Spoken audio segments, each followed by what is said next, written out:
Première question nous vient d'Inès qui se demande pourquoi déménager la mission locale. Oui, donc la mission locale va être recentralisée rue de Sérocourt, dans les anciens bâtiments de l'office départemental. Il y avait deux raisons à ça. La première, le côté trop exigu pour recevoir notamment tous les jeunes qui sont en recherche d'emploi. Et puis deuxième raison, c'est aussi pour des raisons d'économie, puisqu'en fait nous avons préféré investir dans un nouveau bâtiment par l'achat et les travaux qui sont en cours et qui devraient se terminer au début de l'année prochaine, plutôt que continuer à payer un loyer et des charges de fonctionnement qui étaient importantes dans les locaux qui sont actuellement utilisés. Sarah nous pose la question suivante. Où en est le développement des jardins partagés à Bourges? Alors, bon, ça avance petitement. Nous avons, pour rappeler, donc un jardin partagé dans la cité Jardin de Bourges Aéroport depuis quelques années maintenant, un jardin partagé qui fonctionne bien, surtout soutenu par une association. C'est ça qui est important, c'est de faire vivre en fait le lieu. Nous avons un projet sur le Val de Ron où le lieu a été enfin défini. Le jardin, on va dire virtuel, a bougé beaucoup sur le quartier avant de trouver le lieu idéal. Donc là, il faut effectivement qu'on mette en place concrètement ce jardin et puis qu'on puisse avoir une association qui porte son fonctionnement et puis d'autres réflexions dans les quartiers des Giblons, notamment dans le cadre du plan de renouvellement urbain. La question suivante provient de la session précédente et elle est posée par citoyen. Licenciée depuis 12 ans d'une entreprise qui a fermé dans ma commune, je cumule des CDD en tant qu'assistante administrative dans différents secteurs d'activité. Dispensez-vous une permanence au sein de la mairie, comme d'autres maires le font, afin de pouvoir échanger et trouver une solution ou obtenir un conseil de votre part pour améliorer ma situation en l'occurrence? Alors oui, en quelque sorte, un service nouveau existe, ça s'appelle Mission Emploi. Je crois que si vous regardez depuis quelques semaines les grands panneaux 4 mètres par 3 dans la ville, vous voyez le résultat de la Mission Emploi depuis un an d'existence. C'est un service, on va dire, municipal qui a été décidé par la ville, sachant que la problématique aujourd'hui des Français et des Berruyers en particulier, c'est l'emploi. C'est un fonctionnement qui est assez simple, puisqu'on rapproche les demandeurs d'emploi des entreprises qui cherchent à embaucher sur les territoires et qui, force est de constater, y arrivent difficilement. Et puis, force est de constater que le résultat est là, puisqu'en fait, nous avons aujourd'hui repositionné quasiment 420 personnes en retour en emploi. Alors, effectivement, sur des missions, aussi sur des CDD, mais aussi beaucoup sur des contrats à durée indéterminée. Pardon, excusez-moi. Donc là, nous en sommes à peu près à une petite centaine de CDI. Donc moi, je vous invite effectivement à vous rendre à la Mission Emploi qui se trouve dans la halle Saint-Bonnet, avec l'entrée qui se trouve rue Parmentier, derrière, et puis ou de prendre rendez-vous. Et puis à ce moment-là, vous rencontrerez des conseillers qui pourront, à travers une candidathèque, vous intégrer dans une candidathèque d'une part, et puis d'autre part, vous mettre en relation, peut-être en fonction de votre profil, avec des entreprises qui embauchent aujourd'hui sur le territoire de Bourges, et puis même au-delà, puisqu'on travaille effectivement sur l'agglomération, et même aussi un peu dans le département. Donc je vous invite à utiliser le plus rapidement possible, et peut-être, qui sait, vous trouverez une solution, j'espère le plus vite possible, mais en tout cas on y est arrivé pour un certain nombre de Berruyers depuis un an, donc il n'y a pas de raison qu'on n'arrive pas, si vous avez en plus une expérience professionnelle dans un milieu industriel, si je comprends à peu près, bon, ça peut correspondre à des profils que les entreprises cherchent aujourd'hui. Une question très courte de Pierre, des projets pour les étudiants? Des projets pour les étudiants, on en a tout le temps. Le vrai projet, c'est de faire en sorte de développer notre effectif d'étudiants, tout en étant raisonnable, puisque il faut rester sur des formations qui sont spécifiques. Donc ça, nous atteignons aujourd'hui sur l'agglomération pas loin de 5000 étudiants. Donc c'est beaucoup pour une ville de la strate de Bourges. Et puis, au-delà d'avoir des étudiants, il faut leur donner, je dirais, l'envie de non seulement poursuivre leurs études sur Bourges, hein, c'est le choix qu'ils ont fait, mais c'est aussi éventuellement d'y rester. Alors on y reste pourquoi?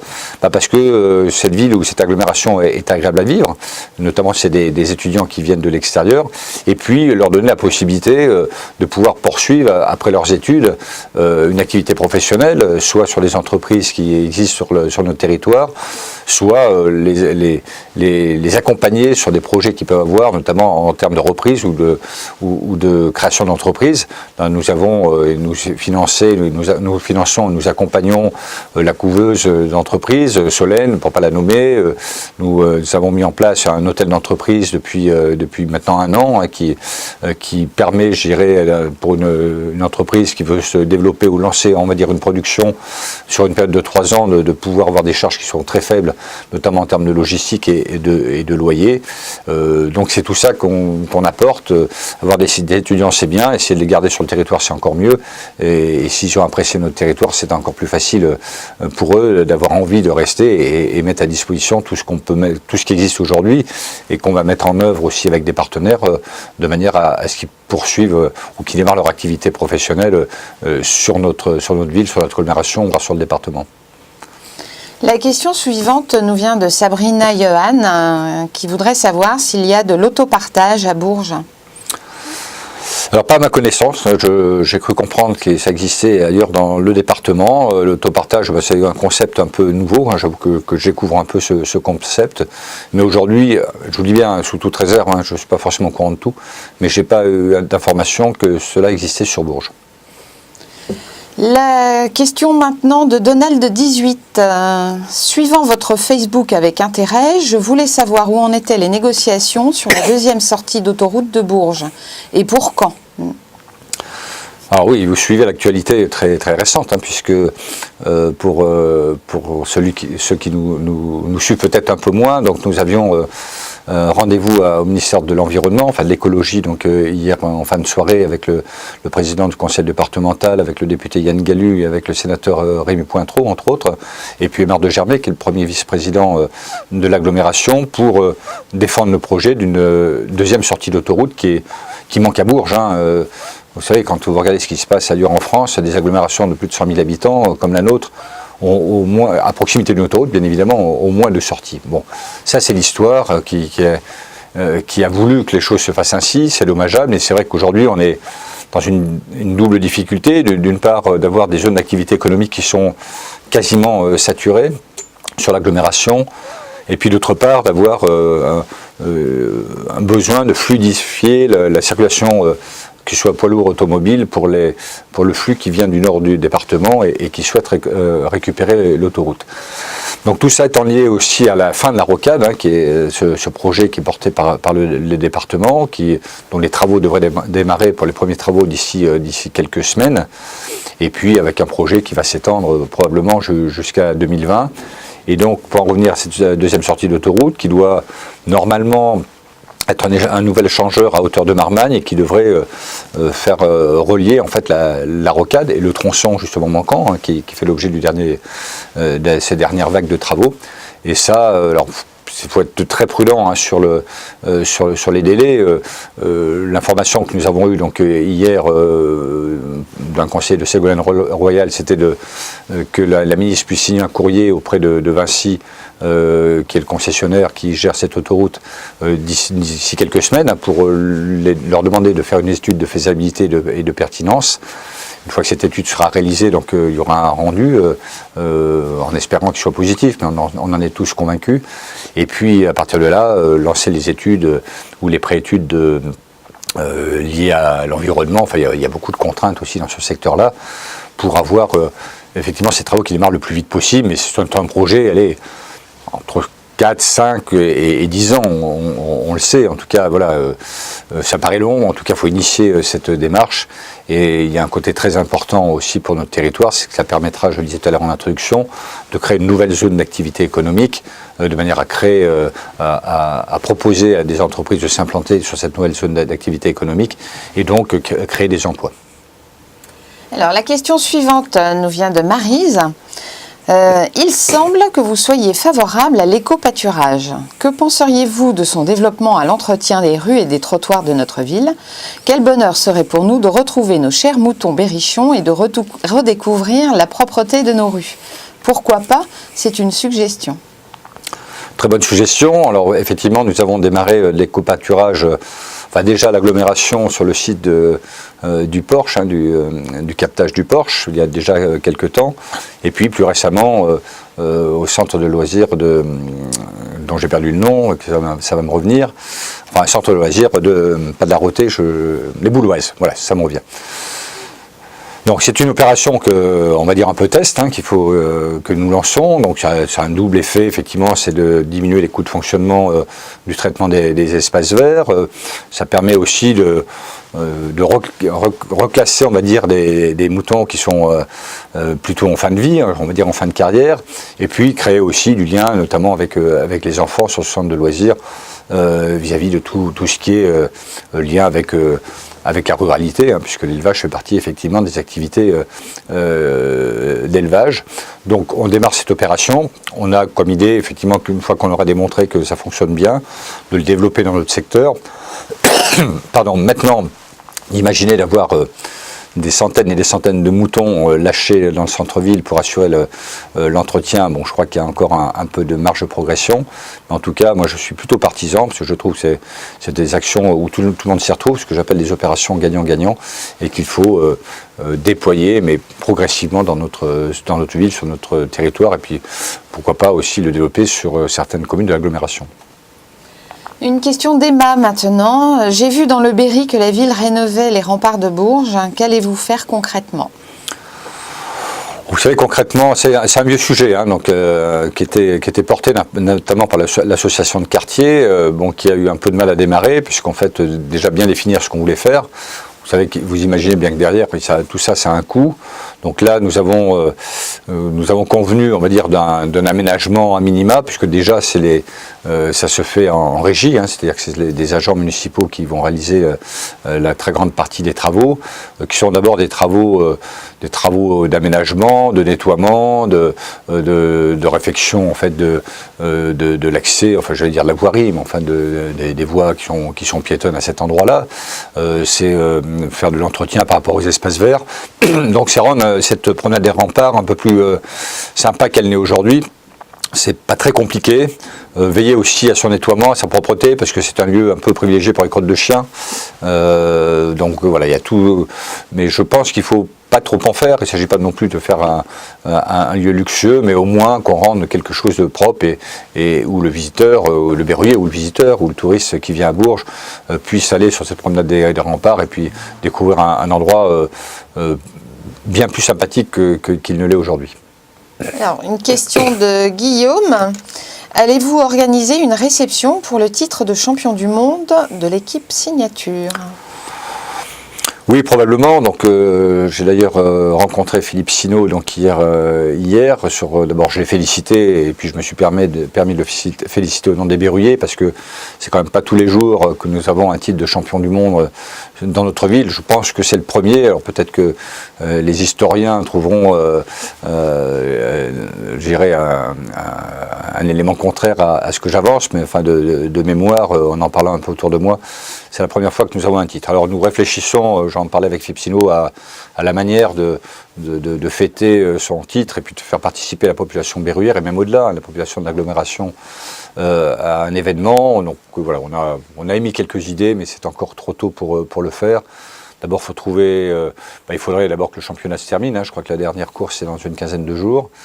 Et puis trouver la bonne période. Là, on va rentrer dans la période des fêtes, c'est peut-être pas forcément très simple. Et puis, on voudrait faire quelque chose un peu original, évidemment où la voiture sera présentée. Donc, la voiture ne rentrera que mi-janvier, puisqu'elle elle reviendra par bateau. Donc, c'est très technique, mais enfin, il faut un peu de temps. Donc, ça nous laisse le temps justement de réfléchir et à quelle est la bonne solution, et puis faire vraiment participer, gérer les berruyers et bien au-delà à cette fête, parce que je pense que Philippe Sino et son équipe le méritent. Hein. C'est des gens qui travaillent dans l'ombre, dans un milieu sportif qui est quand même un peu particulier. Et puis voilà, sortir un titre de champion du monde. Moi, le dernier que j'ai fêté, c'était en 98. Donc ça date de quelques années. Donc voilà, il faut qu'on fasse un bel événement. Je veux que ce soit réussi. Donc il faut prendre le temps de la réflexion. Mais rassurez-vous, on fera quelque chose de bien. Le retour de Gimenez qui vous demande, suite au constat, de trier ses ordures ménagères ne sert à rien puisqu'elles sont fonction de la taxe foncière. Pourquoi pas en fonction du nombre d'adultes comme à Issoudun ? Après, vous savez, il y a plusieurs formules. Hein. Les collectivités, effectivement, comme Issoudun, en fonction calculent la taxe en fonction du nombre d'adultes. Il y en a qui calculent en fonction du poids. Je crois que c'est le cas à Saint-Amand. Voilà, nous n'avons pas pris cette politique depuis très longtemps, depuis que la compétence de traitement des déchets a été transférée à l'agglomération. Il ne faut pas dire que le tri ne sert à rien, parce que plus nous allons trier, moins nous aurons de résidus à traiter dans nos déchetteries, et moins le coût sera important. Hein. Donc c'est bien ça qu'il faut voir. Donc les réunions de présentation qui ont eu lieu dans différentes communes de l'agglomération rencontrent un vrai succès, notamment sur le tri, hein, et puis le compostage en particulier. Donc des réunions identiques auront lieu donc, au début de l'année prochaine à Bourges. Et je vous assure que c'est convaincant. Moi j'ai vu une démonstration qu'a fait Yvon Beuchon, qui pratique depuis 10 ans, hein, à titre personnel. Et il démontre très rapidement qu'on peut faire moins d'ordures résiduelles si on fait du compostage, donc du tri à un moment donné. Donc déjà le tri qui est fait, poubelle verte, poubelle jaune, permet de faire des économies, hein, déjà depuis des années. Je suis convaincu qu'on peut encore mieux trier qu'on ne le fait aujourd'hui. Hein, d'autant plus qu'on est contraint par un objectif que nous sommes fixés, mais ce sont des directives européennes, de diminuer de 7% la quantité effectivement de déchets à traiter sur le territoire de l'agglomération, et pour ça il va falloir trier encore davantage, et en tout cas mieux. Donc on donne les moyens, on explique comment faire encore davantage, on donne des moyens, notamment des sacs de différentes couleurs qui permettent de ranger les résidus qu'on doit mettre dans des conteneurs par exemple. Donc on doit accompagner ce changement, mais nous n'avons vraiment pas le choix. La question suivante est posée par Jimmy de Bourges. Samedi dernier a eu lieu l'accueil des migrants à Bourges. Il y avait le pour, le contre. Et pour vous, monsieur le maire, quelle est votre position ?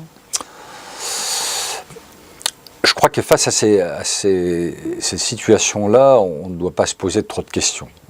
La première question, c'est que... le premier argument que j'avancerai, c'est qu'aujourd'hui, la France est une terre d'accueil, c'est la terre des droits de l'homme. C'est un élément qui est quand même fondamental. Bon.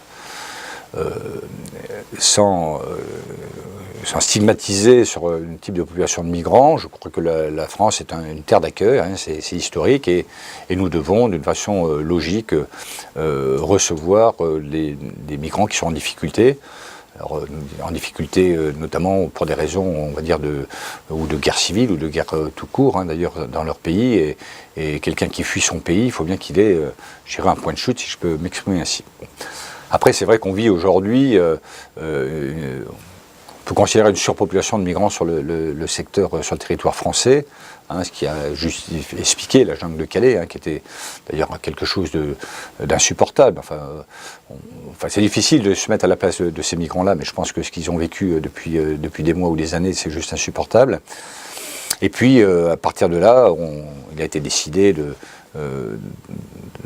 d'arrêter cette jungle de Calais, ce que je trouve plutôt bien. Enfin, sincèrement, souvent je dis, je préfère être maire de Bourges que maire de Calais, hein, parce que c'est des situations très compliquées à gérer avec sa population, puis avec les migrants. Et donc voilà, on ne nous demande pas trop notre avis sur le fait, après ce démantèlement, que chacun cotise, je mets ça entre guillemets, pour héberger un certain nombre de migrants sur nos territoires. Maintenant, j'y mets aussi après un certain nombre de réserves, parce que démanteler la jungle de Calais, j'étais plutôt pour, hein, bien évidemment. Répartir ces migrants sur le territoire, j'y suis aussi plutôt pour, mais dans certaines mesures, il faut aussi que chacune des collectivités soit en capacité de recevoir des migrants. Hein, donc, en termes de nombre, il faut avoir cette capacité. Et puis surtout, un élément majeur, je l'ai toujours dit, il faut que ça coûte 0 € à la collectivité. On ne peut pas continuer à faire en sorte que le gouvernement diminue les dotations de l'État, les dotations de fonctionnement, et donc qui reviennent directement aux collectivités, et à côté de ça, que les collectivités continuent à assumer des dépenses complémentaires. Donc ça je suis fondamentalement contre. Après, il faut régler ce problème, c'est-à-dire on démantèle la jungle de Calais très bien, mais qu'est-ce qu'on fait pour éviter qu'elle se reconstitue? Et c'est là le vrai problème, alors qui échappe aux collectivités aujourd'hui, mais on a un vrai problème au niveau de la nation, mais c'est un vrai problème au niveau de l'Europe. Et ce qu'on a démontré donc, ces derniers temps, c'est que l'Europe était incapable aujourd'hui de gérer un flux migratoire comme celui-là. De le gérer, ça ne veut pas dire de l'interdire, c'est de le gérer, de le maîtriser. Et étant incapable de le faire aujourd'hui, j'ai beaucoup de craintes, moi, pour les années à venir, notamment, et donc vous avez peut-être pu voir, si vous suivez un peu l'actualité, du continent africain, où il y a une démographie qui est en constante augmentation et d'une façon exponentielle, avec des problématiques climatiques qui vont se trouver sur ce continent, des problèmes aussi de nourriture, de production, et le risque effectivement, puisqu'on est, l'Afrique est à nos portes, en fait, en quelque sorte, c'est qu'on ait un flux migratoire qui sera sans commune mesure avec ce qu'on vient de vivre. Alors, profitant des difficultés que nous venons de rencontrer, que nous rencontrons toujours, pour que l'Europe prenne des mesures. Alors moi, mon opinion elle est assez simple, c'est de mettre en place un vrai gouvernement fédéral européen, avec des lois qui soient définies au niveau de l'Europe et mises en place et appliquées, avec une police des frontières qui fait appliquer ces lois, tout simplement. Alors ça, c'est peut-être un vœu pieux, ça fait longtemps qu'on en parle, mais en tout cas, je crois que c'est pas un épiphénomène qu'on gère un peu aujourd'hui, un peu au quotidien. Je pense qu'il est temps que l'Europe reprenne, je dirais, ce sujet de manière à éviter ce qui peut arriver dans 20 ans ou dans 30 ans.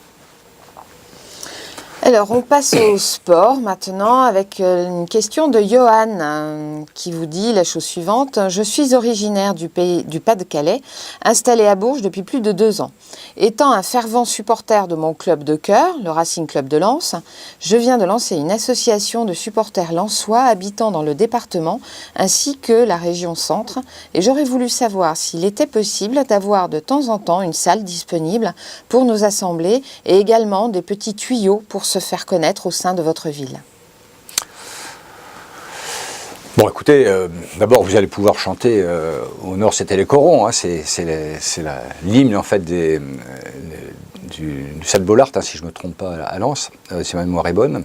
Donc ça mettra de l'ambiance dans la ville. Maintenant, plus sérieusement, par rapport à leur très bonne initiative de créer effectivement des associations et de regroupements de supporters, donc ça peut permettre de créer une ambiance complémentaire et des animations dans la ville. Moi, ce que je vous engage, c'est vous rapprocher de Daniel Serre, qui est maire adjointe en charge de toute l'administration de la ville, et qui, entre autres, gère, la gestion, a sous sa responsabilité plus exactement, la maison des associations, qui met à disposition aux associations qui le souhaitent, des salles, des bureaux, et donc ainsi, vous pourrez sans doute trouver les chaussures à votre pied, mais en tout cas, voilà, je suis très fier d'avoir un Lensois sur Bourges, et puis j'espère que très fier d'en avoir plusieurs, et puis un passionné de football, donc c'est parfait. Une question de Pierre qui vous demande, à quand l'armement de la police municipale et de sa brigade de soirée? Alors, ça va se faire probablement fin 2018, début 2019. J'en ai parlé avec Philippe Mercier, maire adjoint à la sécurité, donc en début de semaine, c'était donc lundi. Donc vous savez, c'est un peu... Je parle de l'armement, et puis l'équipe de soirée, c'est un peu lié, je dirais, quelque part, pour différentes raisons.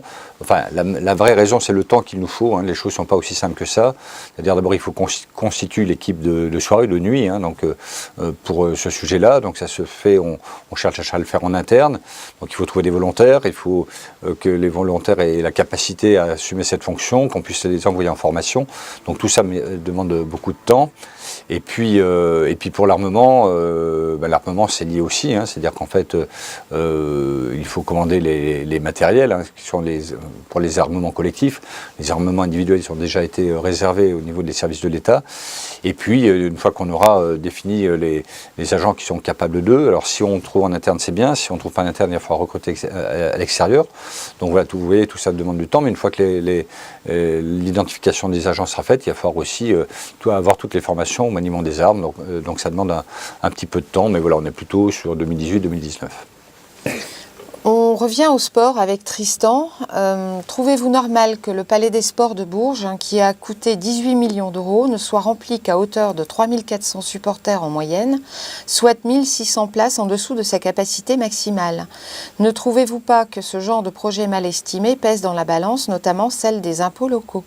Pourquoi pas un naming du Palais des Sports, dénomination publicitaire d'une enceinte sportive, sorte de parrainage? Vous savez, la moyenne, c'est ça, c'est à peu près 3000 à 3500 spectateurs pour les matchs de basket, hein, j'entends bien, sur la durée d'une saison. Les 3000 à 3500 spectateurs ne tenaient pas dans l'ancien Prado. Hein, ça veut dire qu'en fait, aujourd'hui, on a plus de spectateurs qu'on en avait avant. Hein, c'est ça qu'il faut regarder. Alors effectivement, 3500 spectateurs sur un lieu qui peut en comporter 5000, le Palais des Sports semble vide, mais il faut relativiser tout ça. Deuxième élément, c'est que ce Palais des Sports était bien dimensionné. L'objectif, je dois quand même vous le rappeler, c'était d'avoir la capacité, enfin de donner la capacité à Bourges d'avoir des installations qui permettent de recevoir un Final Four, hein, si c'est toujours comme ça qu'on l'appelle. Donc le final, je dirais, Euroleague féminin. Et là, tout ça est contraint par des normes de la Fédération internationale de basket qui nous oblige à un certain nombre de choses. Donc c'est la raison pour laquelle mon prédécesseur s'est lancé sur ce projet avec toute son équipe et je suis plutôt satisfait de la manière dont ça se passe. Après, vous savez que vous ayez 3500 spectateurs ou 5000, le coût de fonctionnement d'un Palais des Sports est toujours le même. Hein. C'est pas ça qui fera baisser son coût, d'une part. D'autre part, il y a... Alors là, il faudra plutôt voir ça avec le club, hein, le président du club, mais les recettes en termes je dirais de places payantes, elles existent, mais c'est pas ce qui fait la majorité des recettes du club. Hein. Bien sûr, là-dedans, derrière, il y a des subventions, il y a du partenariat privé, beaucoup de partenariats privés d'ailleurs en l'occurrence, et donc ramener, si vous voulez, le remplissage du Palais des Sports au fait que ça correspond à des coûts de fonctionnement plus importants supportés par la ville, je crois que c'est pas du tout le bon calcul. En tout cas, voilà, c'est pas une surprise d'avoir un Palais des Sports qui n'est pas rempli complètement, ça on le savait depuis le départ, et je pense qu'on peut le comprendre, hein, sur un match de championnat, on va dire classique, déjà, même sur un Palais des Sports, on ne remplissait pas. Donc c'était pas l'objectif. L'objectif étant surtout de donner cette capacité à recevoir des grands événements, alors de basket puisqu'on en a parlé, mais d'autres événements. On a d'autres projets très intéressants, que je ne dévoilerai pas ce soir parce qu'on est en cours de discussion. On a eu, mais qui devraient avoir lieu sur ce Palais des Sports et c'est une bonne chose. Je ne sais pas si vous avez l'occasion d'être spectateur au dernier championnat du monde escrime cadet junior. Il y a une excellente organisation qui a eu lieu à la fois au Palais des Sports et puis au Crêpes. Là, on a sollicité pour faire des championnats du monde seniors pour le coup. Donc peut-être dans 2 ans, c'est pas arrêté, mais en tout cas, on est sur ces pistes-là. Et d'autres événements. Donc c'est ça qu'il faut voir, c'est que ce Palais des Sports n'est pas forcément dédié qu'au basket. Bien sûr, c'est une priorité. Il est complètement compréhensible qu'on ne le remplisse pas à 5000 places à tous les matchs, ça c'est une évidence, mais on a la capacité de le faire sur les grands événements. Alors, c'est au tour de Loïc maintenant qui dit « Ma question porte sur les infrastructures de desserte de la ville. Pouvez-vous nous en dire plus sur la Rocade Nord, le second échangeur autoroutier et le TGV passant par Bourges ?» Alors, j'ai répondu en partie à la question, je crois que c'est la première question de l'internaute tout à l'heure, donc je vais rapidement évacuer la deuxième sortie de l'autoroute. Donc on est au début du processus, il faut être prudent, hein, vraiment prudent, mais on peut avoir aussi un peu de confiance parce qu'on est, les élus locaux sont convaincus par ce projet-là, mais c'est un projet à 5-10 ans. Mais c'est long, mais en tout cas, voilà, on initie quelque chose qui est indispensable pour notre territoire. La rocade, donc les prochains travaux, donc là je parle un peu sous le couvert du conseil départemental, parce que c'est le conseil départemental qui assure la maîtrise d'ouvrage. Les premiers travaux devraient démarrer dans quelques semaines pour se poursuivre avec une fin de rocade. Je crois qu'on est sur 2019 et 2020 en tout cas, donc on aura bouclé enfin, je dirais, cette rocade-là. Et le deuxième sujet qui est un peu plus lointain, c'est la ligne LGV, la ligne TGV. Donc là, bon, on va dire l'association TGV Grand Centre Auvergne est en action. Des actions ont été menées auprès du Premier ministre. Bon, après, il y a toujours ces discussions dans le choix du tracé, le tracé ouest ou le tracé médian. Bon, c'est vrai qu'on a sans doute perdu beaucoup de temps parce qu'il y a des collectivités qui ont changé d'avis entre-temps, parce qu'elles ont changé, je dirais, de couleur politique, je veux dire ça comme ça, ce qui a aussi un peu pénalisé, parce qu'il y avait quasiment une grande unanimité à un moment donné sur l'ensemble des territoires concernés, alors que là, cette unanimité a pris un petit peu de plomb dans l'aile, si je peux m'exprimer ainsi, du fait des changements de couleur politique, ce que je trouve un peu dommage, parce que là, on oublie un peu l'intérêt général à chaque fois. Mais en tout cas, voilà, le dossier est toujours en action, et il y a une forte pression de l'association TGV Grand Centre Auvergne auprès du gouvernement et du Premier ministre pour avancer le plus vite possible. Alors, nous avons une nouvelle question de Jimmy de Bourges. La question de la semaine sur le site de la ville de Bourges est: seriez-vous favorable à une fête foraine sur la moitié de la place Sérocourt en hiver? Donc, monsieur le maire, avez-vous un projet en tête? Bon, je n'ai pas de projet, simplement on a une sollicitation des forains depuis quelques temps, et notamment l'été dernier, de proposer effectivement c'est une fête foraine un peu plus réduite, qui ne ferait pas toute la place Sérocourt pendant l'hiver. Bon, on m'a posé la question, j'avoue que très sincèrement, personnellement, je trouve ça très pertinent. Bon, maintenant, c'est la raison pour laquelle je dis, posons un peu la question à travers les questions du mardi sur le site internet aux Berruyers pour savoir ce qu'ils en pensent. Voilà, je suis partagé en tout cas, et quoi qu'il arrive, il ne se fera rien cet hiver-là, ça pourrait être éventuellement l'hiver prochain. Mais voilà, moi je ne suis pas complètement convaincu pour que ça se fasse, et pas plus pour que ça ne se fasse pas. Donc voilà, c'est un sujet complètement ouvert. Ce qui est important, c'est que ça ne coûte rien à la ville. Bon voilà, ça c'est aussi l'essentiel. Maintenant, voilà, des fêtes foraines l'hiver, bon, est-ce que c'est pertinent? Je ne sais pas. Donc voilà, c'est un peu la question, mais je n'ai pas de projet en particulier. C'est plus une sollicitation que je relais aux Berruyères et aux Berruyers. Alors, Karim pose la prochaine question. Où en êtes-vous avec la création d'une section STAPS au CREPS? Alors nulle part, puisque je vais encore vous dire qu'en fait là on n'est pas sur les compétences ni de la ville ni de l'agglomération, là c'est vraiment des compétences de la région. Donc là-dessus, j'avais lancé un peu un ballon au début du mandat, donc à certains des élus de la région, pour reprendre ce ballon, essayer de on va dire transformer l'essai. Bon, j'avoue que j'ai pas trop de retours, et je vous le dirai très sincèrement, j'ai pas insisté sur le sujet. La question suivante nous vient de Flo. Pourquoi les impôts locaux dans la zone du Golfe ont augmenté de manière exponentielle alors que les logements sociaux installés en bas du lotissement ont baissé la valeur des maisons existantes de manière non négligeable? Vous savez, les impôts locaux sont calculés, on va dire, avec deux éléments. Le taux d'imposition, que nous avons augmenté de 9%, et je dis bien 9% parce que je vois des 10 et plus, mais c'est bien 9%. Et puis la valeur locative du bien qui augmente, mais ça c'est la décision du gouvernement, donc qui nous sont imposées, donc on ne discute pas là-dessus. C'est peut-être la raison pour laquelle si c'est des propriétaires ou des locataires calculent l'augmentation en prenant la somme qu'ils ont payée l'an dernier et puis la somme qu'ils payent aujourd'hui, effectivement ils arrivent bien au-delà des 9% dont on parle. Il faut bien voir que c'est la valeur locative qui a pu être réévaluée, et d'une façon qui peut être différente en fonction des quartiers, en fonction des rues, des villes, enfin des communes de façon générale. Donc voilà, je pense que l'explication elle est tout simplement là. En fait, la seule augmentation de taux, c'est la ville qui l'a prise. L'augmentation de la valeur locative, c'est indépendant de la volonté de la ville. La prochaine question nous est posée par Aurélie Piorkowski. Comptez-vous faire partie des villes courageuses qui ont décidé de ne plus faire venir tout type de spectacle, incluant des animaux?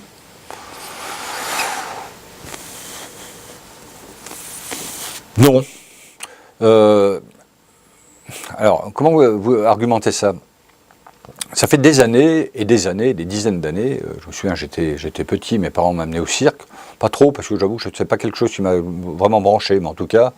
Et puis je crois que bien avant que je sois petit, le cirque existe depuis bien avant. Et puis il y a toujours eu des animaux. Enfin voilà, moi j'ai toujours connu les animaux au cirque. Alors maintenant, on en fait un peu une fixette. Bon, peut-être qu'il y a eu des abus, peut-être qu'il y a eu de la maltraitance au niveau des animaux, mais comme il peut y avoir de la maltraitance aussi sur l'être humain, hein, peut-être plus que passer un temps aussi. Donc je pense qu'il faut pas stigmatiser là-dessus en interdisant, à proprement parler, mais par contre, en faisant peut-être déjà appliquer une réglementation, je suppose qu'elle existe, donc en veillant par des contrôles à ce que les animaux soient correctement traités. Et puis si la réglementation n'est pas suffisante, peut-être la renforcer, mais en tout cas, voilà, ça fait partie, le cirque, c'est aussi historique, hein, ça fait partie un peu de la vie, il y a des choses fabuleuses qui sont présentées, ça correspond aussi à une demande, hein, donc je comprends que certains puissent être choqués par la maltraitance qui peut révélé aussi, hein, qui peut avoir lieu sur les animaux, mais encore faut-il que ça soit révélé, et je ne pense pas qu'il faille non plus, je dirais, exagérer. C'est pas parce qu'il y a certaines exceptions qu'elles doivent confirmer une règle qui n'existait pas, mais en tout cas, voilà, il faut simplement, à mon sens, veiller à, une fois encore, que la réglementation soit respectée, peut-être renforcée s'il le faut, et puis, mais en tout cas, moi, je ne veux pas m'opposer, je dirais, à ce que des cirques viennent à Bourges. En fait, je trouve que le raccourci est un peu facile, quoi. Une question d'André maintenant. Cette année, comme d'habitude, le fleurissement de la ville est ravissant. Quel est le thème retenu ? Vous parlez du thème, alors je ne sais pas, il y a des thèmes, est-ce que c'est par rapport au chrysanthème ou est-ce que c'est par rapport d'une façon générale ? On n'a pas de... Bon, vous avez vu, hein, sur les chrysanthèmes, c'est un peu divers et varié, on est un peu parfois aussi sur une problématique de sport. Moi, je laisse libre cours, si vous voulez, aux jardiniers de la ville, justement pour être créatifs sur ces sujets-là. Ils le font plutôt bien. Alors évidemment, on essuie des critiques, hein. Vous savez, moi je suis les réseaux sociaux, de toute manière, il y en a qui sont jamais contents. Donc de toute manière, c'est pas la peine de s'attarder et perdre du temps et d'énergie à écouter ou à lire ces gens-là. Mais globalement, je trouve que les choses sont plutôt bien perçues. Et je veux laisser justement aux jardiniers là, cette initiative. Vous savez, c'est un vrai projet, je ne peux pas dire projet d'entreprise, mais projet de collectivité, projet de service et de direction. Et les jardiniers qui s'occupent de ces décorations le font vraiment avec... alors d'abord, ça ne coûte pas grand-chose, hein, ils font beaucoup de récupération. Il n'y a que la plantation des chrysanthèmes, enfin, ce n'est pas quelque chose qui coûte très cher. Et puis, ils le font vraiment avec cœur et avec envie, et c'est du partage. Et c'est un moment où les équipes, dans les quartiers... travaillent sur un projet commun qu'ils ont décidé eux-mêmes. Donc voilà, moi je trouve que c'est plutôt une bonne chose. Alors maintenant, sur les thématiques générales du fleurissement de la ville, on essaie aussi de conserver notre cas de fleurs. Hein. C'est pas forcément simple. On essaie aussi en même temps de faire des économies, hein, qu'on puisse avoir des choix aussi de plantations qui nécessitent peut-être moins d'eau, avec notamment des plantes aussi qu'on plante une fois et puis qui durent plusieurs temps. Je me souviens d'une opération j'étais des narcisses, hein, je crois, ou des tulipes qu'on avait plantées il y a quelques années. Donc il y a ça aussi. Et puis voilà, il faut qu'on continue à fleurir, parce que je pense que finalement ce qu'on fait, c'est assez joli, c'est pas surchargé. Et puis il faut aussi faire des économies, choisir des espèces qui nécessitent moins d'entretien et moins de consommation d'eau. La prochaine question vient de Claire de Bourges. Les décorations de Noël apparaissent dans les rues. Certaines rues décorées jusqu'à présent en sont dépourvues pour le moment, comme l'avenue Marcel-Eglen, la rue de Ron. Est-ce par souci d'économie ? Noël est une fête pour tout le monde et vous aviez dit que vous seriez le maire de tous les Berruyers. Je suis le maire de tous les Berruyers. D'ailleurs, il y en a qui disent qu'il sera le président de tous les Américains. C'est ce que j'ai entendu ce matin. Et c'est vrai. Non, il y a peut-être un peu de retard, hein, puisqu'on m'a sollicité vendredi. Là, j'étais rue de Ron, justement, pour profiter de cette belle manifestation sur la fête des huîtres. Et effectivement, on m'a interpellé, les illuminations n'étaient pas installées. Donc, je viens de vérifier, il y a 1h30, donc j'étais avec le chef de service qui a ça en charge. Donc, les choses vont arriver, rassurez-vous, on va pas réduire le nombre d'illuminations, on les remplace. Hein, on dépense à peu près 30 000 € en remplacement chaque année. Hein, c'est une somme qui est assez considérable, mais il n'est pas du tout dans notre politique de réduire ces illuminations, en sachant qu'en termes de consommation électrique, puisque maintenant tout est en LED, je crois que ça représente je ne sais pas, c'est pas 2 ou 3 000 € de consommation pendant toute la période de Noël. Donc vous voyez, on n'est pas sans commune mesure avec les dépenses d'éclairage public qui voisinent les 1,5 million. Donc il n'est pas question de réduire ces illuminations. Une question de Michel maintenant. Vous avez augmenté les impôts fonciers de 10%, alors que l'inflation est près de 0%. Quelles actions pour réduire les dépenses et baisser les impôts locaux? Alors, petite précision, nous n'avons pas augmenté les impôts de 10%, nous avons augmenté les taux d'imposition de 9%, pour être clair et précis. C'était une obligation parce que nous n'avions pas le choix, pour les raisons qu'on a expliquées, notamment en réunion publique au début de cette année. Nous avons trouvé la ville avec une situation que l'on connaissait en partie, mais avec un élément nouveau qui a été la diminution des dotations générales de fonctionnement de l'État, qui était considérable puisque nous avons perdu entre 3 et 4 millions d'euros par an donc depuis 2012. Donc c'est considérable. À partir de là, vous savez, quand vous réduisez les recettes, à un moment donné, on commence à faire en sorte de faire des économies. Il en a été fait. Et puis quand on est arrivé quasiment, on va dire, un peu au taquet des économies. Malheureusement, pour équilibrer le budget et pour éviter d'être sous tutelle de l'État, il a fallu trouver des recettes. Et les recettes passent par une augmentation d'impôts. Et c'est pas de gaieté de cœur, en tout cas, et ça contredit un engagement que j'avais pris pendant la campagne municipale où j'avais dit que je ne monterais pas les impôts, et donc je ne l'ai pas fait. Et donc là, je suis complètement clair sur le sujet et j'assume mes propos. Voilà. Une fois qu'on s'est dit ça, nous continuons à faire des économies. Nous avons pris des décisions pas populaires. Je l'avais dit, la fermeture de la piscine Robinson, vous savez, c'est pas de gaieté de cœur, mais c'est 250 000 euros par an. Et 250 000 euros, c'est un demi-point d'impôt. Donc voilà, on a fait ce choix, c'est difficile, mais en tout cas on l'a fait. Et puis on a mené d'autres actions qui nous ont permis d'être mieux. D'ailleurs, je vous invite à la prochaine réunion publique sur la présentation de la situation financière. La date n'est pas arrêtée, mais ça sera au début d'année. Donc on va faire le remake de ce qu'on a fait cette année pour montrer en fait que les efforts qui ont été consentis à la fois par la population berruyère, mais à la fois par les services, commencent à porter ses fruits. Alors c'est pas suffisant, on n'est pas encore au bout, mais en tout cas commence à porter ses fruits. Là il y a un travail supplémentaire qui m'a été présenté il y a quelques jours par les services de la ville et les élus pour trouver encore des sources d'économie. Donc nous n'avons pas pris encore la décision, mais on a encore du potentiel. Et puis voilà, l'objectif de toute manière, que le seul objectif que j'ai dans le mandat, et je l'ai déjà dit, je le répète, c'est de faire en sorte que la situation budgétaire de la ville, à la fin de ce mandat en 2020, soit acceptable, soit correcte, de manière à ce que l'équipe qui reprendra les rênes de la ville à partir de 2020 puisse repartir dans une situation saine pour pouvoir refonctionner d'une façon un peu plus adaptée qu'on le fait aujourd'hui. En tout cas, nous avons toujours cette volonté d'assurer le service public, c'est quand même notre volonté. Nous avons toujours cette volonté de continuer à faire des investissements. C'est très important pour structurer la ville, mais c'est aussi très important puisqu'en fait, ça génère de l'activité économique pour les entreprises locales. Et puis, tout en faisant en sorte de moins emprunter et de faire en sorte de ne pas augmenter les impôts. L'objectif aujourd'hui, c'est de ne plus toucher au taux d'imposition d'ici la fin du mandat. Je suis assez confiant, pour tout vous dire, mais il reste encore beaucoup à faire. Une question de Sarah. Qu'entendez-vous faire avec votre plan vélo intercommunal ? Alors c'est un projet qui avait été un peu mis en sommeil, pour rappeler un peu le contexte, suite au plan de déplacement urbain lancé au niveau de l'agglomération. On a eu les résultats et puis donc ce plan a été validé donc, par l'agglomération en 2013, je crois, de mémoire. Et puis ce sujet était resté un peu en sommeil et le vice-président Bernard Billot qui porte ce projet-là m'a ressollicité donc juste avant l'été sur le sujet en disant bon, est-ce qu'on lance ce plan vélo? Donc j'y suis complètement favorable. Donc il a été défini. Alors l'idée en fait c'est de mailler en fait l'ensemble de notre territoire au titre de l'agglomération, d'aménagements cyclables qui permettent effectivement des déplacements différents que ceux de la voiture et différents des transports en commun, tout ça n'étant pas incompatible.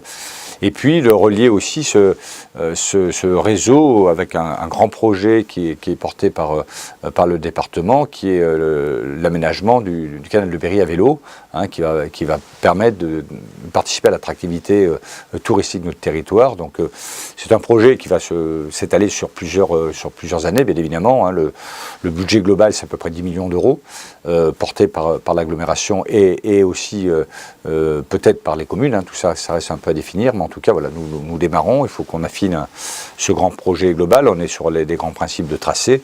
Après, à chacune des communes d'affiner effectivement le passage de ces aménagements-là sur son périmètre et puis de lancer effectivement les consultations, les travaux, de manière à ce que ce projet débouche en quelques années. Mais je pense que c'est vraiment indispensable pour notre territoire et je suis très favorable à ce sujet. Sur ce sujet, pardon. Une question d'urbanisme de Robert. J'habite dans un quartier classé. Je voulais changer les menuiseries en bois et d'origine de mon habitation. Comme la loi l'oblige, j'ai déposé une déclaration de travaux. Avis défavorable car le PVC va dénaturer les abords d'un site classé. Dans mon quartier, la majorité des menuiseries est en PVC. N'êtes-vous pas le garant des décisions de l'architecte des bâtiments de France? Vaut-il mieux ne pas faire de déclaration car rien n'est contrôlé? Alors non, n'oubliez pas de faire votre déclaration. Alors je vais expliquer aussi un peu le contexte. On est dans un secteur sauvegardé, effectivement, dans un secteur sauvegardé, on ne peut pas faire n'importe quoi. Et tout aménagement, quel qu'il soit, doit avoir l'aval de l'architecte des bâtiments de France. Il y a eu un avant et un après, hein, un avant 2014 et un après 2014. Il y a peut-être eu du laxisme auparavant, ce qui explique effectivement, dans le secteur sauvegardé, vous trouvez des menuiseries qui ne sont pas conformes. Et puis là, nous avons décidé, à la fois avec Philippe Mercier qui est en charge, le respect de la réglementation, et Martial Roberol qui est en charge de l'urbanisme, de plus tolérer ce qui était toléré ou sur lequel peut-être certains fermaient les yeux auparavant. Donc on a pris la tâche du procureur de la République pour faire respecter la loi. Voilà.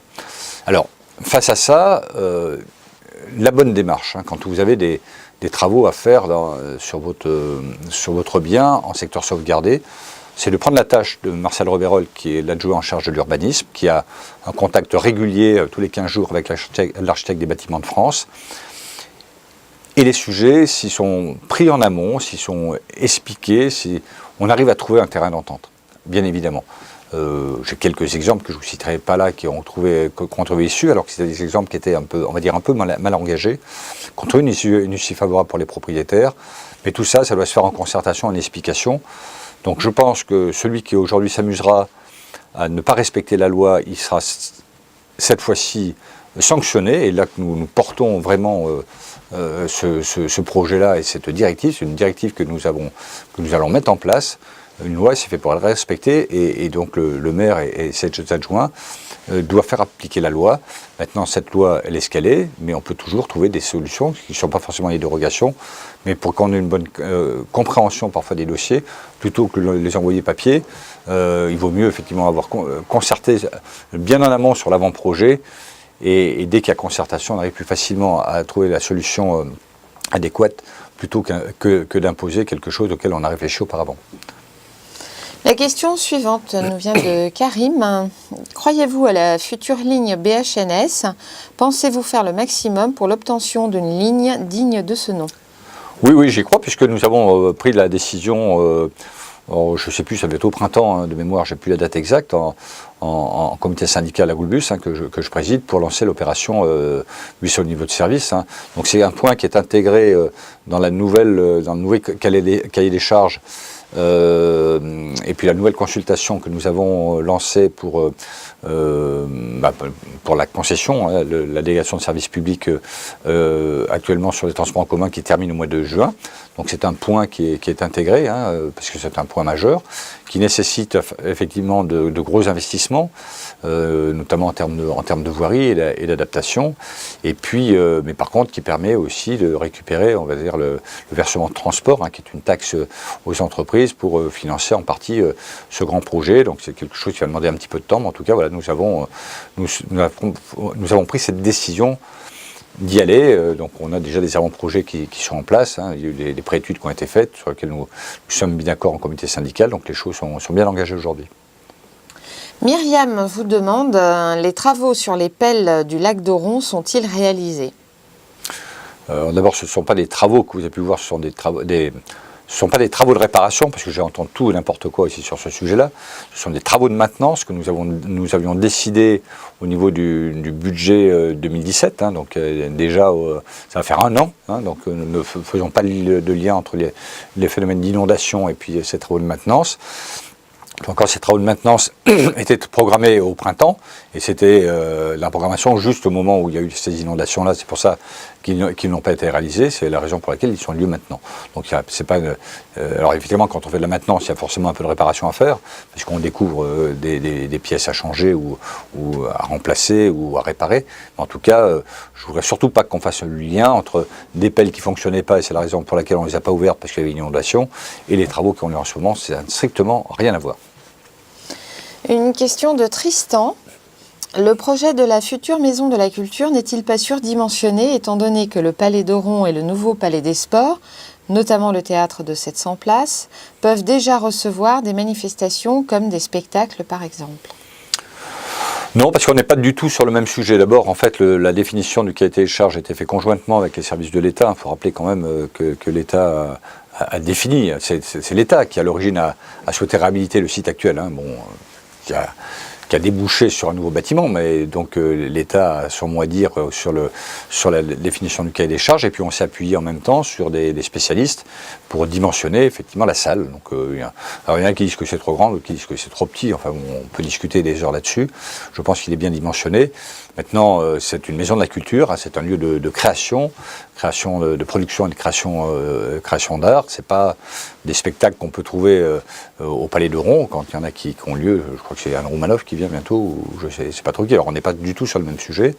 L'auditorium, c'est encore un autre sujet aussi. Donc je crois que ce sont des lieux culturels, de création et de production pour le grand public qui ont une destinée ou une destination différente. Donc il y a de la place pour tout le monde. Vous savez, aujourd'hui, prenons le cas de l'auditorium. Aujourd'hui, l'auditorium est donné en priorité à la Maison de la Culture, puisqu'on est on est hors les murs, hein, c'est ce qu'on dit, puisqu'on n'a plus de Maison de la Culture à proprement parler aujourd'hui. On a plein de sollicitations, on aurait plein de projets pour utiliser l'avantage de l'auditorium, mais on ne le fait pas parce qu'aujourd'hui, il n'y a pas de disponibilité. Donc, une fois que la Maison de la Culture sera construite et puis que l'activité Maison de la Culture se fera sur ce lieu-là, on va libérer aussi de l'auditorium pour faire d'autres choses. Je pense qu'on va faire des tas de concerts, tas de concerts sympathiques. Je pense à des concerts de musique classique. Moi, je trouve que c'est dommage qu'on n'ait pas de grands concerts de musique classique sur Bourges, et l'auditorium est un endroit typique où on pourrait faire des choses encore des choses plus importantes et des choses de haut niveau. Donc voilà, je crois qu'il y a de la place pour tout le monde, et rassurez-vous, le dimensionnement a été fait vraiment avec des spécialistes. C'est pas le maire de Bourges de l'époque qui a décidé qu'on mettrait 700 places dans le Grand Théâtre. La question suivante est posée par Muriel. Vous nous avez dit en début d'année que vous alliez faire des économies, et c'est très bien. Bien que je sois ravie du démarrage des travaux de la MCB, des travaux de la rue de Lasnais et de ceux des Remparts, je m'interroge sur la santé réelle des finances de la ville. Est-ce vraiment si catastrophique ? Oui, elle était catastrophique, et là elle est encore difficile, hein, comme je le disais tout à l'heure, et il nous reste du travail. Mais il ne faut pas qu'on mélange tout, en fait. Alors je comprends que quand on n'est pas d'un parti, on a des difficultés à comprendre. Sur la gestion financière d'une collectivité, il y a ce qu'on appelle le fonctionnement, et puis il y a l'investissement. Ce sont des choses complémentaires. La difficulté qu'on a aujourd'hui, ce qu'on appelle la marge brute, c'est la différence en termes de fonctionnement entre les dépenses et les recettes. Hein. Donc ça, c'est la gestion de bon père de famille, comme je dis d'habitude. Et la différence, cette marge, doit être basculée en investissement. Et c'est celle qui nous permet de rembourser la dette. Et comme aujourd'hui, jusqu'à présent, on avait une marge qui n'était pas suffisante, on était dans l'incapacité de rembourser la dette. Donc il faut poursuivre des investissements, il faut ralentir l'endettement, bien évidemment, c'est ce que nous faisons, puis il faut faire en sorte que nos recettes, nos dépenses de fonctionnement soient les plus faibles possibles, de manière à ce que notre marge soit la plus grande possible et puisse nous permettre d'assurer la solvabilité. Alors c'est les grands mots de spécialistes, la solvabilité, c'est la durée de remboursement de la dette qui doit normalement être inférieure à 15 ans. Bon. Donc voilà tout ça. Mais il faut continuer à investir. Pourquoi ? Parce que derrière ces investissements, d'abord il y a l'embellissement de la ville. On peut parler des remparts, typiquement on l'évoquait tout à l'heure au début de ce chat-là, il y avait comme vraiment quelque chose à faire au niveau des remparts. Prenons de la rue de Lasnais. Pendant la campagne des municipales, j'avais dit qu'on réaliserait la requalification de la rue de Lasnais et de la rue Louis Mallet. On ne va pas faire la requalification puisque c'est un coût trop important d'investissement. Par contre, on a souhaité faire un minima, parce que cette rue, pour ceux qui la pratiquent, elle est insupportable, elle est impraticable pour les vélos, elle est impraticable pour les voitures, elle est impraticable pour les piétons qui ne peuvent pas circuler sur le trottoir. Donc, dans la ligne d'investissement qu'on avait prévu dans le budget, on n'a pas pu tout réaliser parce qu'on a des contraintes sur certains projets. Et donc, il restait une ligne budgétaire. Et cette ligne budgétaire, moi, j'ai décidé qu'on la mette sur la rue de Lasné, où on va refaire donc, les bordures de trottoir, on va refaire le revêtement sur les trottoirs et sur la voirie. On va mettre des bordures hautes pour éviter que les voitures se garent sur le trottoir, pour laisser le passage aux piétons, et notamment aux personnes à mobilité réduite, mais pas que. Donc voilà comment on gère la ville. C'est-à-dire, en fait, ce ne sont pas des dépenses supplémentaires, ce sont du fléchage d'investissements. Et il faut continuer à les faire, ces investissements, parce que derrière, au-delà de l'amélioration de la vie au quotidien, il y a aussi, je le redis, des entreprises locales qui travaillent et qui ont besoin effectivement de développer leur activité pour pérenniser ou développer de l'emploi. Et ça, c'est un point essentiel pour notre ville. John013 nous pose la question suivante. Un utilisateur de vélo pour aller au travail avec des horaires décalés, serait-il possible d'avoir un minimum d'éclairage entre le lac d'Auron et la bibliothèque ? Est-ce que vous parlez de bibliothèque ou vous parlez de la médiathèque? Peut-être la médiathèque, hein, j'imagine, mais en tout cas, je connais pas forcément le sujet précis. Moi, je vous engage à prendre rendez-vous sur le sujet avec Philippe Mousty, qui est maire adjoint aux travaux. Peut-être qu'il y a peut-être des choses à faire. Alors, je ne vous cacherai pas qu'on est en train de réfléchir à diminuer l'éclairage public, hein, c'est une vraie réflexion. Alors diminuer le coût, hein, surtout. Hein. Je le redis, c'est à peu près 1,5 million par an, hein, c'est important. Alors on a une réflexion, une étude qu'on a lancée sur le remplacement des candélabres et notamment des éclairages avec des ampoules LED. Mais par contre sur ce lieu particulier, que je ne connais pas par cœur, hein, donc je ne pourrais pas vous répondre, mais je vous engage à prendre rendez-vous avec Philippe Mousty et il étudiera avec bienveillance en allant sur place avec vous ce sujet. Une question de sécurité venant de Bertrand. Êtes-vous certain de l'intérêt de la verbalisation par caméra et de la vidéoprotection ? Les études sur l'intérêt des caméras sur le domaine public se contredisent et les tragiques événements de cet été à Nice nous ont prouvé que la vidéo n'était pas un remède à tout. La vidéo ne va pas tout résoudre, parce que si c'était le cas, ça ferait un moment qu'il y en aurait partout. Bon, je crois qu'il faut être aussi raisonnable. Effectivement, j'ai comme vous des études. Alors après, les études, vous savez, c'est comme les sondages. Il faut prendre avec beaucoup de précautions et les événements actuels nous montrent que j'ai tout à fait raison sur ce sujet-là. Et il y a d'autres événements auparavant qui me l'ont aussi démontré, dans l'autre sens. Moi, je suis très factuel, vous savez. Aujourd'hui, nous avons des contacts réguliers importants avec le commissariat de police, avec la police nationale, hein, et avec la directrice de la sécurité départementale. Elle me dit, et son prédécesseur le disait aussi, que la vidéoprotection participe à la sécurisation du territoire. Alors, soit pour faire du préventif, soit pour faire intervenir des équipes, soit au moment de l'enquête. Je vous donne simplement un exemple. Je ne sais pas si vous vous souvenez, pendant l'été, il y a eu 3 braquages. Il y en a un sur la pharmacie à Trouy et 2 à Bourges. Un au bureau de tabac presse qui se trouve au boulevard Joffre. Je confonds toujours Foch et Joffre, mais c'est Joffre en l'occurrence. Et puis à la station d'essence qui est à côté du camping. Les individus qui ont fait le braquage ont été, comme on dit dans la police, serrés quelques mois après, grâce aux images de la vidéoprotection. Donc ça c'est très important, c'est factuel, ça démontre. Maintenant sur la vidéoverbalisation, c'est un autre sujet. La vidéoverbalisation va permettre d'alléger les charges de travail des agents, hein, qui verbalisent aujourd'hui, hein, pour pouvoir éventuellement les affecter ailleurs, notamment les agents qui souhaitent pouvoir entrer dans la police municipale. Alors je reviens le sujet tout à l'heure pour la brigade de nuit, enfin vous voyez, tout ça est lié, et de pouvoir supplanter ces charges de travail par des outils qui existent aujourd'hui, puisque ces caméras existent déjà, et moyennant une amélioration du logiciel, permet la vidéo-verbalisation. C'est un autre atout aussi, c'est que ça permet de verbaliser tout de suite. Hein, c'est-à-dire qu'en fait, on a trop souvent des gens qui qui râlent parce qu'ils ont reçu un PV, parce que ceci, parce que j'étais garé 5 minutes sur le trottoir, sur le passage piéton ou sur la place réservée aux handicapés. J'en ai toujours pour 5 minutes, sauf que c'est toujours les mêmes qui viennent râler à la police municipale pour faire annuler leur PV, que je refuse systématiquement. Donc là, il n'y aura plus de discussion, parce qu'en fait, le PV va arriver directement, comme ça se fait pour les radars de route, pour les contrôles de vitesse, chez l'intervenant, qui devra payer, et puis justifier d'un dédommagement, d'une exonération, si effectivement il apporte suffisamment d'éléments pour expliquer qu'il était en dehors de la réglementation. Donc c'est ça aussi qu'on veut améliorer. C'est pas pour... vous savez, une fois encore, la sanction du PV, on dit ça rapporte à la ville, enfin ça rapporte plus à l'État qu'à la ville d'ailleurs en l'occurrence. Mais sincèrement, je préférais moi qu'on n'ait pas de voitures garées sur le trottoir, qu'on n'ait pas de voitures garées sur des passages piétons, qu'on n'ait pas de voitures garées sur les passages, sur les places de stationnement pour les personnes handicapées. Donc on n'aura pas besoin de verbaliser. C'est quand même malheureux, on est obligé de mettre en place des solutions techniques pour résoudre des problèmes d'incivilité.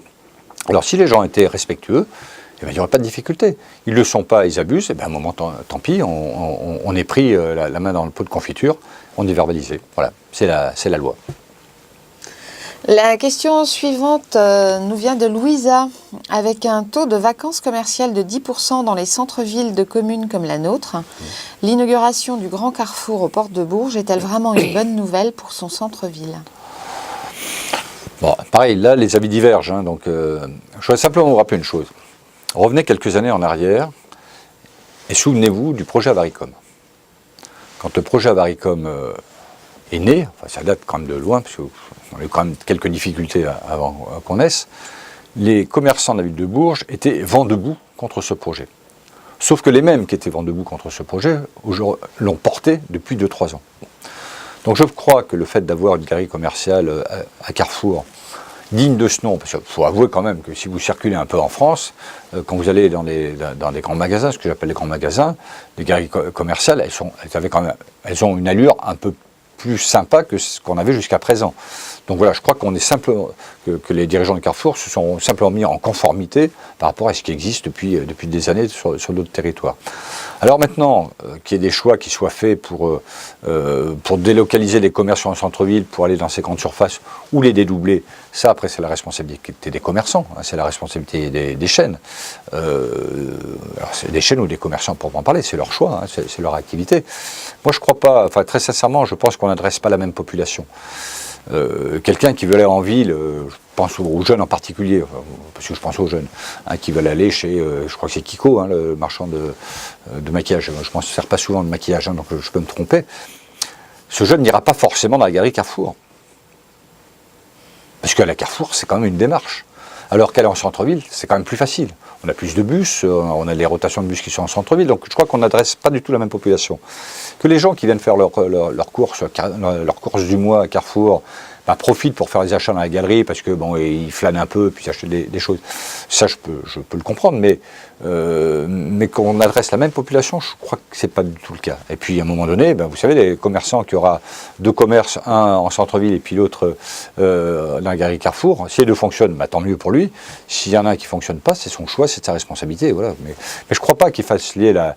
il faut à chaque fois, c'est malheureux, à chaque fois qu'il y a des initiatives, des choses nouvelles, on agite toujours un chiffon rouge en disant c'est la guerre, il y a danger. Alors à la fois vous avez une population qui vous dit il ne se passe rien dans la ville, et puis dès qu'il se passe quelque chose, ça ne va pas non plus. C'est le cas des travaux. La rue de Lasnay, on ne la fait pas, on râle, on vous la fait maintenant, on vous dit est-ce qu'il faut vraiment mettre de l'argent ici Enfin, voilà, on n'a que des sujets comme ça. Je crois que il faut être responsable. Je crois que Carrefour a fait cette... Moi, j'y suis pas allé encore dans la galerie, mais par curiosité, je vais y aller. A fait le choix de rendre conforme ce centre commercial. Voilà, je crois que c'est un choix responsable. Ils l'ont pas fait simplement pour. Je crois pas du tout d'ailleurs pour absorber des commerces de centre-ville. Je crois qu'ils ont pas de. Non, je crois que ça correspond réellement à un besoin. Donc voilà, contact. La dernière question posée par Jimmy de Bourges. Nous n'avons plus le petit train touristique, ce qui est dommage pour Noël. Pour Halloween, il n'était pas là non plus, au grand regret des enfants. L'année prochaine, en sera-t-il de même ? Vous savez, l'année prochaine, ça sera une autre année. Donc là, il y a le petit train pendant pendant la période de Noël, était géré par l'Office du tourisme. Bon, je ne vais pas discuter sur l'Office du tourisme, je crois que vous connaissez la situation. Donc on est dans une phase de fin de l'Office du tourisme de Bourges. On n'est pas dans une phase de fin de tourisme et d'infrastructure sur Bourges et le département. Il y a une deuxième phase qui va voir le jour à partir du 1er janvier 2017. Donc voilà, on est sur une période un peu de transition qui explique cette décision. Bon, je pense que, alors moi je ne vais pas m'engager, je ne sais pas ce qui va se passer en 2017, donc là on est sur la responsabilité de l'agglomération et l'infrastructure qui portera le développement du tourisme, mais je pense qu'il n'y a aucune raison qu'on ne revoie pas le petit train. Je crois que c'est quelque chose qui est intéressant, qui plaît, qui permet aux touristes de visiter la ville ou les nouveaux arrivants aussi, très rapidement, en 3 quarts d'heure. Donc voilà, je crois que il n'y a pas trop d'inquiétude là-dessus. Je pense que le petit train reviendra. Alors si j'ai compris, nous sommes à la fin donc, de cette édition. Je voulais vous remercier une fois encore d'avoir répondu à nos questionnements nouveaux, parce que vous savez que vous pouvez poser vos questions aussi sur Facebook depuis quelques temps. Donc n'hésitez pas donc à continuer. Vraiment merci pour ces bonnes questions. J'espère avoir été assez clair dans les réponses. En tout cas, voilà, il vous reste encore quelques semaines pour préparer d'autres questions, puisque la dernière séance de l'année aura lieu donc le mercredi 14 décembre à 19 h. En attendant, je vous souhaite une très très bonne soirée.